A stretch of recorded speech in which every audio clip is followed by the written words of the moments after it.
She built an empire as the most followed female streamer in the world, until her own words exposed the person behind the brand. Sometimes it comes right away, sometimes it takes a while, but it's coming for you, okay? So don't fret. Shut the f*** up! No! I'm just like you poor people!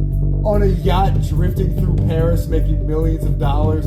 Shut the f*** up. This is the story of how Imane Annie's, better known as Pokimane, went from Twitch's most beloved female streamer to one of the internet's most controversial creators. While most streamers focused exclusively on one platform, she built across YouTube, Instagram, and Twitter, funneling every audience to her live content. The numbers reflected this strategy. By 2017, she'd accumulated 450,000 Twitch followers. The Shorty Awards named her Best Twitch Streamer of the Year. She appeared in an official League of Legends trailer, but the real explosion came during Fortnite's dominance between 2017 and 2019. Collaborations with Ninja and Myth cemented her status as one of streaming's biggest names. Oh, have you seen Spider-Man? What? Which one? The newest one, The newest Multiverse. one? Yeah, I have. Isn't it so good? I think it's overrated.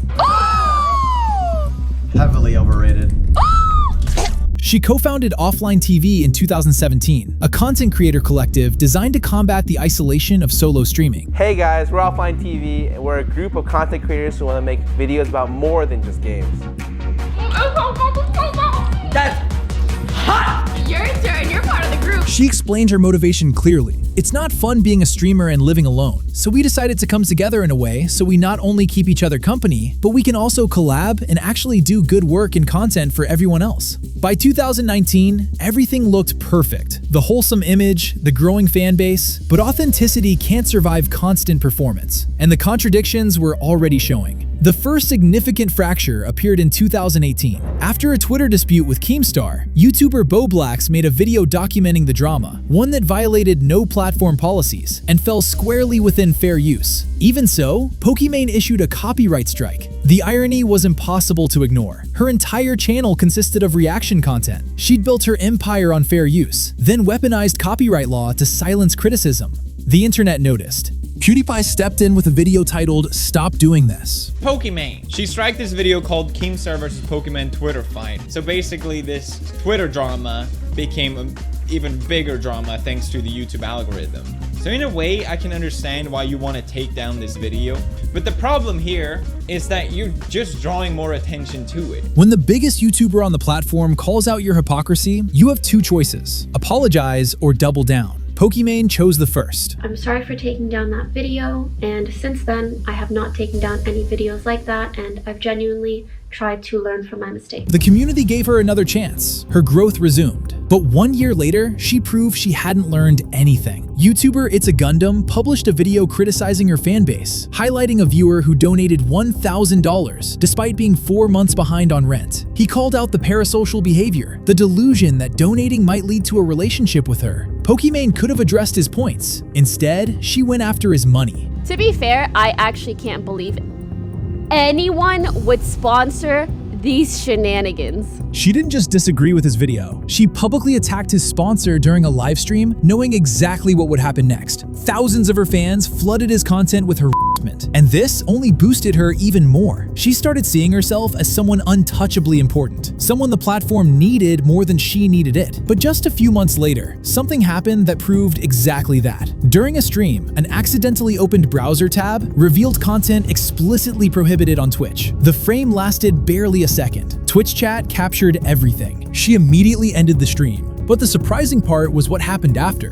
Twitch looked at the situation and only issued a warning. No ban, not a suspension, nothing close to what other creators had been hit with for similar slip-ups. Critics saw exactly what they've been saying for years. Pokimane operated under a protection that smaller creators could never access. But 2020 had one more controversy waiting. Calvin Vale, also known as Leafy is Here, had been observing her behavior for years. After the It's a Gundam incident, he posted 8 videos attacking everything about her content and persona. But then he made an accusation that detonated across the internet. He claimed she'd deliberately hidden a boyfriend from her audience to maximize donations from fans who believed she was romantically available. Leafy provided zero evidence. It didn't matter. The accusation trended with thousands of mocking responses within hours. But the real damage didn't come from random trolls. The loudest reactions came from her own community. Her own fans felt betrayed by the possibility she'd hidden a relationship, even though she'd never claimed to be single. The parasocial dynamics she'd cultivated for years were now destroying her reputation. These were people who donated money, subscribed, defended her in every controversy, and they felt lied to.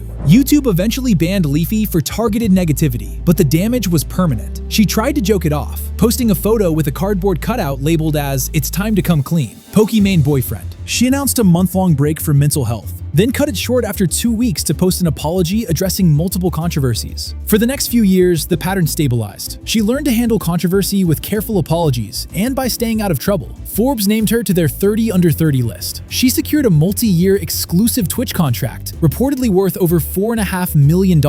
And when Twitch's earnings data leaked in 2021, she emerged as the highest-earning female streamer on the entire platform. But somewhere along the way, all of this success went to her head, pushing her attitude to a breaking point, and she ended up causing yet another big mistake of her career. In November 2023, she launched Mina Snacks, presenting it as a passion project that had taken over 2 years to develop. But because of that inflated ego, a single comment from her turned the entire dream into a nightmare, something people still haven't forgotten. When people are like, oh my god, $28 for cookies?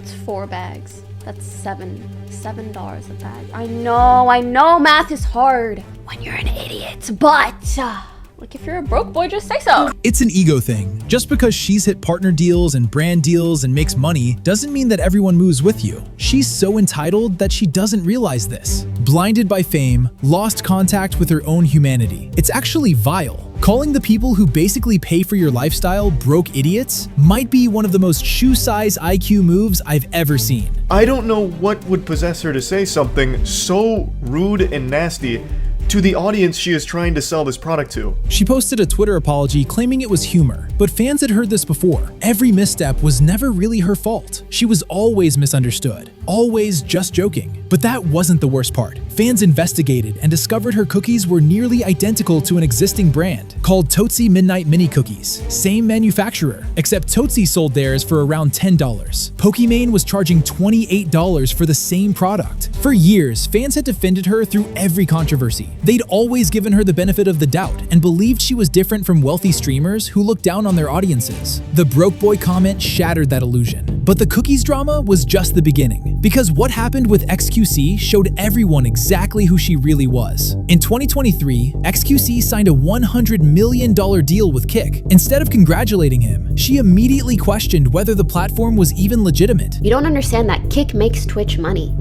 Like, Kick is using Twitch's services.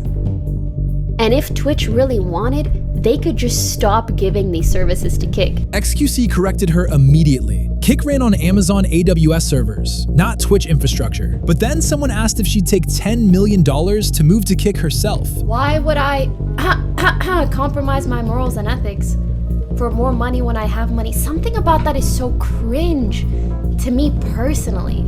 The community saw right through it. This wasn't about ethics. This was jealousy. XQC called out the hypocrisy immediately. If these platforms represented such ethical concerns, why hadn't she criticized close friends who accepted sponsorships and streamed slots for hours? And then Raay revealed what Pokimane had been doing behind the scenes. After Raay publicly congratulated XQC, Pokimane privately messaged her questioning why she'd supported. I tweeted congrats to XQC and Kick because I think it's like a win-win situation for both parties. And she reached out and she was like, I was kind of surprised that you were publicly supporting it. And I do want to make it clear that it is kind of a weird situation because the platform is run by crypto gambling. It promotes gambling. She wasn't taking moral stands. She was policing who was allowed to celebrate others' success. By November 2025, everyone could see the pattern. When she posted about missing simpler streaming days, free from drama baiting and controversy farming, the reaction was brutal. A lot of people called her out, saying those same drama moments helped her career. She deleted the post within 48 hours, but the deletion intensified criticism. XQC pointed out that at the height of his GTA roleplay streams, she clipped his content and turned it into controversies for views. She'd built traffic by inserting herself into other people's moments, then complained when the industry became drama-driven. When she posted criticism of wealthy creators being out of touch, Sneako's response went viral for a reason. Shut the f*** up! No! I'm just like you poor people! On a yacht drifting through Paris making millions of dollars. Shut the f*** up. By late 2025, Pokimane still maintains approximately 9 million Twitch followers. But followers are just numbers in a database. Her viewership had fallen to around 3,400, down from over 13,000 just months before. Her platform rankings slipped to 896, far from the top tier she once occupied. The YouTube migration she hyped in 2024 peaked at only 8,400 viewers, far below other streamers making the same move. This is one of the clearest signs of a decline. Her active subscriber count, the people who actually pay, sits between 535 and 549, putting her around 1,771st on the platform. For a creator with 9 million followers, having fewer than 600 active subscribers is hard to overlook. It's a drop far sharper than her viewership numbers would suggest on their own. She's an egomaniac with a victim mentality and a massive ego, who labels any criticism as misogyny. She didn't lose her career, she lost her community, and without them, the empire is hollow.